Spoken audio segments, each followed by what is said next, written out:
नमस्कार, मैं हूं स्टीव वटानी। आप देखना शुरू कर चुके हैं वैभव क्रांति चैनल। हम इस समय मौजूद हैं गांव ततारपुर में आम आदमी पार्टी के पूर्व जिलाध्यक्ष कौशल शर्मा के निवास पर। आइए जानते हैं आम आदमी पार्टी का 2024 का विजन क्या है और फरीदाबाद लोकसभा क्षेत्र में क्या तैयारियां हैं उनकी। कौशल जी, सबसे तो पहले तो आप ये बताइए जी कि आम आदमी पार्टी से आपका जुड़ाव कैसे हुआ, क्योंकि जब आम आदमी पार्टी का गठन हुआ था तो कोई जानता भी नहीं था आम आदमी पार्टी का। अब तो माशाअल्लाह दिल्ली में आपकी सरकार है, पंजाब में भी सरकार है आपकी, लेकिन हरियाणा में कहा जाए तो पार्टी को कोई सीरियसली लेता नहीं है। 2012 में जब केंद्र के अंदर कांग्रेस की सरकार थी, उस समय पूरे देश में भ्रष्टाचार पीक पर था और अन्ना जी के नेतृत्व में एक आंदोलन की शुरुआत हुई। उस आंदोलन में से इस पार्टी का जन्म हुआ।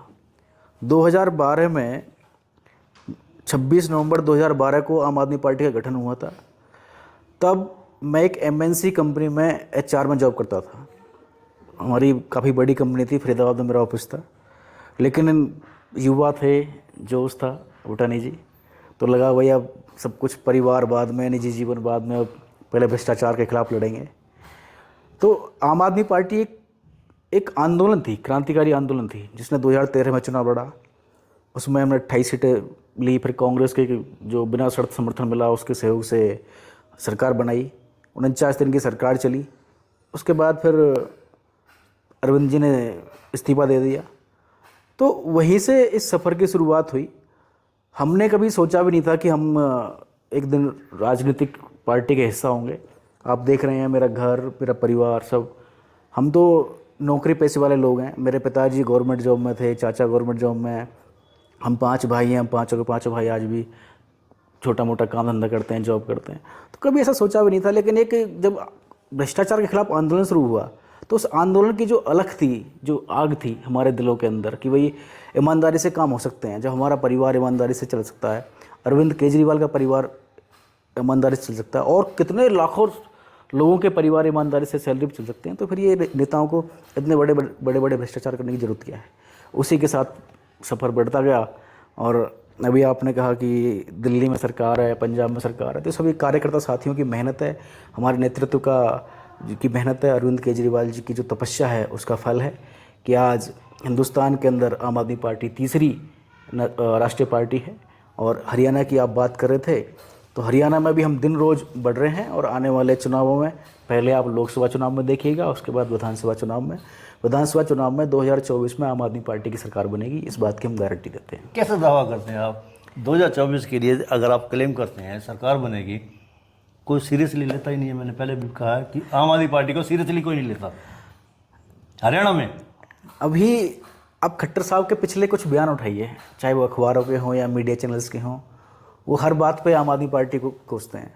पीछे जब उनका जनसंवाद कार्यक्रम चल रहा था तो हिसार की शायद बात है, उन्होंने हमारे कार्यकर्ता को पिटवा दिया क्योंकि हमारे कार्यकर्ता ने कहा था कि भाई बिजली नहीं आती। उसने बिजली की आवाज़ उठाई थी, तो खट्टर साहब ने कहा ये जरूर आम आदमी पार्टी के कार्यकर्ता ऐसे पीटो।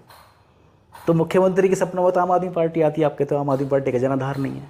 ऐसे तो जनसंवाद केंद्र में उन्होंने ये भी कहा था कि ये कांग्रेस का ना हो, ये कांग्रेस का कार्यकर्ता हो सकता है। ये तो विपक्षी पार्टियां जो भी हैं, कांग्रेस हो, इन्हें भाजपा, आम आदमी पार्टी हो, भाजपा और कांग्रेस आपस में नुरा कुश्ती का खेल खेलती हैं। कभी भी आपने देखा है कांग्रेस भाजपा के खिलाफ सड़क पर आई हो? पिछले 10 सालों में एक भी आंदोलन बताइए आप कांग्रेस ने जो भाजपा के खिलाफ सड़क पर किया हो। और आम आदमी पार्टी 2014 से लेकर आज 2023 तक, अभी परसों भी हमने एक आंदोलन किया है सोनीपत में, बहुत बड़ा हमने विरोध प्रदर्शन किया है। हम तो महीने में औसतन 2 से 3 दिन, बता रहा हूँ मैं, भाजपा के खिलाफ, सरकार के खिलाफ आंदोलन करते रहे। सड़क से लेकर संसद तक हमारे नेतागण भाजपा की जनविरोधी नीतियों के खिलाफ आंदोलन कर रहे हैं और आगे ये जारी रहेगा। आप कह रहे हैं भाजपा और कांग्रेस आपस में नूरा कुश्ती खेलते हैं, लेकिन इंडिया का गठन होता है तो कांग्रेस और आम आदमी पार्टी हाथ मिलाती है आपस में। आम आदमी पार्टी उस 26 दल में शामिल होती है जिसमें कांग्रेस भी है। इंडिया नहीं, बिल्कुल ठीक कह रहे हैं आप। लेकिन अब जब हमें राष्ट्रीय लेवल पर देखने की ज़रूरत है तो राष्ट्रीय लेवल पर मुझे याद है कि 2014 के जो चुनाव थे, नरेंद्र मोदी जी ने वादा किया था 2 करोड़ रोजगार प्रति साल दूंगा, यानी कि 8 साल हो गए, 16 करोड़ रोजगार मिलने चाहिए थे।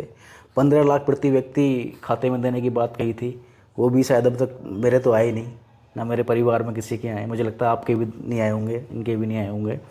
उन्होंने कहा था कि भ्रष्टाचार बिल्कुल ख़त्म कर दूंगा, आज कई सौ गुना करप्शन हो गया है। उन्होंने कहा था 100 दिन में काला धन ला दूंगा, आज जितना भी धन था हमारी माँ के पास रखा था, हमारी बीवी के पास रखा था, हमारी बहन के पास रखा था, बहन बेटियों के पास जिन्होंने छुपा छुपा के रखती हैं गाँव में, घरों में, वो भी निकलवा के जनधन उसके खातों में सब नोटबंदी के नाम पर सारा बैंकों में डलवा दिया और बैंकों से निकाल कर अपने मित्रों को दे दिया। 12 लाख करोड़ रुपए का अमाउंट जो अडानी और अंबानी का उन्होंने राइट ऑफ किया है, वो क्या है, वो कहाँ से आया पैसा? वो यही तो पैसा है जो हम लोगों ने हमारे घरों में जो रखा था, हमने बचत के रूप में रखा हुआ था, वो सारा पैसा उन्होंने दे दिया। आज अडानी जी देश के 142 करोड़ लोगों के लिए काम नहीं कर रहे मोदी जी सिर्फ और सिर्फ अडानी और अंबानी के लिए काम कर रहे हैं। अंबानी तो फिर भी छोड़ दिया, सिर्फ एक ही व्यक्ति रह गया, अडानी। आप बताइए, रेल देंगे तो अडानी को देंगे, सेल देंगे तो अडानी को देंगे, भेल देंगे तो अडानी को देंगे, सिप देंगे तो अडानी को देंगे, एयरपोर्ट देंगे तो अडानी को देंगे, सड़क देंगे तो अडानी को देंगे। यानी कि इस देश में सिर्फ एक ही उद्योगपति बचा है, अडानी। और तो और रक्षा की जो चीज़ें हैं हमारी, उनमें भी अडानी को उन्होंने इन्वॉल्व कर लिया, जबकि रक्षा के मामले में तो उनको ऐसे आ नहीं आता। तो जब देश की बात आती है, जब बात यह है कि भाई देश के चारों तरफ देश को लुट रहा है, तो फिर हमें छोटे छोटे सरकारों के इन सबके स्वार्थ छोड़कर हमें जरूरत थी, लगा कि हमें एकजुट होना चाहिए नरेंद्र मोदी को हराने के लिए, एकजुट होने की जरूरत थी, तो हम एकजुट हुए। और इसमें किसी ने दावा नहीं किया कि भाई कौन प्रधानमंत्री बनेगा, कौन कितनी सीटें हुई हैं, सिर्फ बात अभी इंडिया की हुई है। क्या मुकाबला करेगी इंडिया? सर मुकाबला है जिस दिन से इंडिया का गठन हुआ है, जिस दिन से इंडिया का गठन हुआ है, एनडीए वालों को नींद नहीं आती है। आप पहले होता था शेर अकेला, शेर अकेला। अब उसी शेर ने जिस दिन इंडिया की मीटिंग थी, शाम को 38 पार्टियों की मीटिंग की है। इंडिया की मीटिंग तो 26 पार्टियों की मीटिंग थी, एनडीए ने 38 पार्टियों की मीटिंग की है। और 3 पार्टियां ऐसी हैं जो बाहर से काम कर रही हैं। कहूँ तो मैं नाम ले दूँ, मीडिया, सीबीआई और ईडी, ये बाहर से के लिए काम कर रहे हैं। जो देश का सबसे बड़े से बड़ा करप्ट नेता है, उसके पास पहले ईडी जाती है, सीबीआई जाती है, फिर उसको भाजपा में शामिल कर लेते हैं, और उसका प्रचार करने के लिए मीडिया बैठा है। तो ये तो 41 पार्टियां हैं जिनमें 3 नेशनल एजेंसियां भी हैं जो इंडिया के खिलाफ लड़ने को तैयार हैं। लेकिन इंडिया 142 करोड़ लोगों का गठबंधन है, समूह है, संगठन है। ये किसी भी राजनीतिक या सरकारी एजेंसी के काबू नहीं आने वाला। अब तो ये 142 करोड़ लोग इकट्ठे हो गए हैं और नरेंद्र मोदी को सत्ता से हटाकर एक आम आदमी को देश का प्रधानमंत्री बनने का काम करेंगे। लेकिन नरेंद्र मोदी पूरी तरह निश्चिंत हैं। वो तो ये भी कह रहे हैं कि 2024 के चुनाव में उनकी तीसरी टर्म होगी और इंडिया जो है, भारत, इंडिया तो नहीं कहा उन्होंने, भारत कहा, हिंदुस्तान विश्व की तीसरी सबसे बड़ी इकोनॉमी होगी।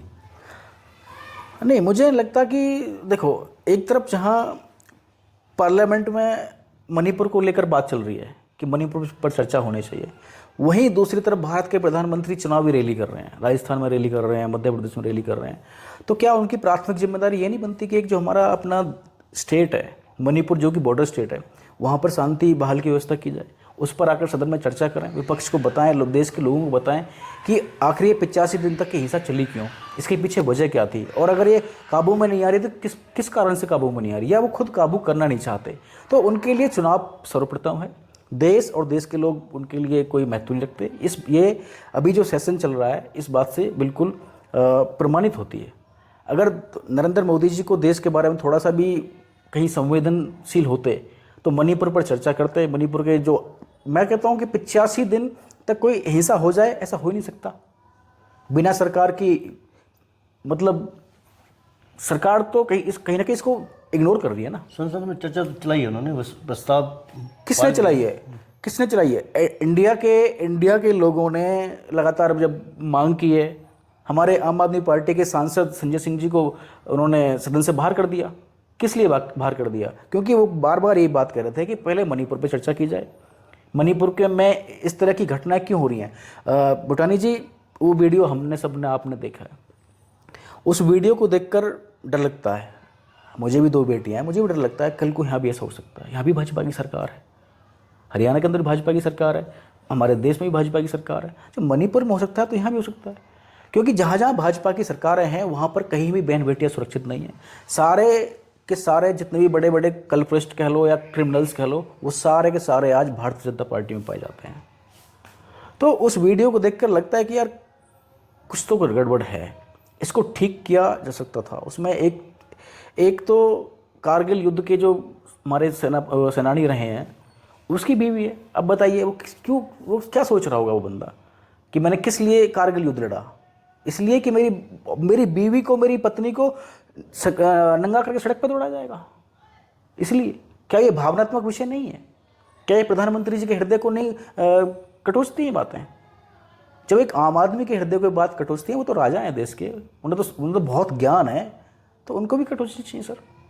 चलिए, इस विषय पर तो काफ़ी चर्चा भी अब कर रहे हैं, संसद के बाहर भी खूब चर्चा हो रही है। मीडिया की जहाँ तक बात करें, मीडिया में हो रही है बात चर्चा। ईश्वर करे ये सुलझ जाए मामला, मणिपुर की जो हिंसा दो समुदायों के बीच में है वो कम से कम शांत हो जानी चाहिए। बहरहाल हम आते हैं लोकसभा क्षेत्र फरीदाबाद की तरफ। क्या तैयारी है आम आदमी पार्टी की? आम आदमी पार्टी का लोकसभा स्तर पर, जिले स्तर पर, ब्लॉक स्तर पर संगठन तैयार हो चुका है और हमने बूथ स्तर की तैयारी में है। 9 जुलाई को हमारे माननीय मुख्यमंत्री और राष्ट्रीय संयोजक अरविंद केजरीवाल जी ने बिजली आंदोलन की शुरुआत की थी। कल हमारी कार्यकर्ताओं की उस विषय में ट्रेनिंग है। हम लोग हर गांव के एक एक घर तक जाएंगे बिजली आंदोलन को लेकर और लोगों को बताएंगे जब दिल्ली और पंजाब में लोगों की बिजली 300 यूनिट बिजली मुफ्त हो सकती है, वो भी 24 घंटे आने वाली बिजली मुफ्त हो सकती है, तो हरियाणा में क्यों नहीं हो सकती? भूटानी जी, 3 दिन पहले की बात है, मैं एक गांव में गया था, मुझे लोगों ने बुलाया था और सिर्फ इस बात की चर्चा करने के लिए बुलाया था कि वहाँ पर बिजली नहीं आती, ट्रांसफार्मर रखा है लेकिन उसको इंस्टॉल नहीं किया गया है, खम्भे गड़े हैं लेकिन इंस्टॉल नहीं किया गया है। यानी कि वहाँ पर 24 घंटे में से मुश्किल से 11 या 12 घंटे बिजली आती है, वो भी कुछ घंटे रात में, कुछ घंटे दिन में। मैं भी पीछे भुरजे गाँव गया था संडे के दिन, तो शाम को मैं काफ़ी लोगों से मिला, तो लोगों की एक ही शिकायत है कि बिजली नहीं आती, 12 घंटे बिजली नहीं आती, जबकि बिल हमारे यहाँ 6 रुपये यूनिट, 4.25 रुपये यूनिट के आसपास बिल चलते हैं। लोगों की एक और शिकायत है कि जब दिल्ली और पंजाब के अंदर 1 महीने का बिल आ सकता है तो हरियाणा के अंदर 1 महीने का बिल क्यों नहीं आता? यहाँ क्यों 2 महीने का आता है? क्यों यहाँ पे 2 महीनों के बिजली के बिल के नाम, साइकिल के नाम पर जो हमारी जो एग्जाम्पशन है 200 यूनिट तक की, जो ये 50% देते हैं, क्यों कम कर दी जाती है? अगर ये 200 यूनिट का 1 महीने का साइकिल का बिल बनाएंगे तो हमारी एग्जाम्पशन बढ़ जाएगी, लेकिन ये करना नहीं चाहते, फिर ऊपर से बिजली नहीं आती।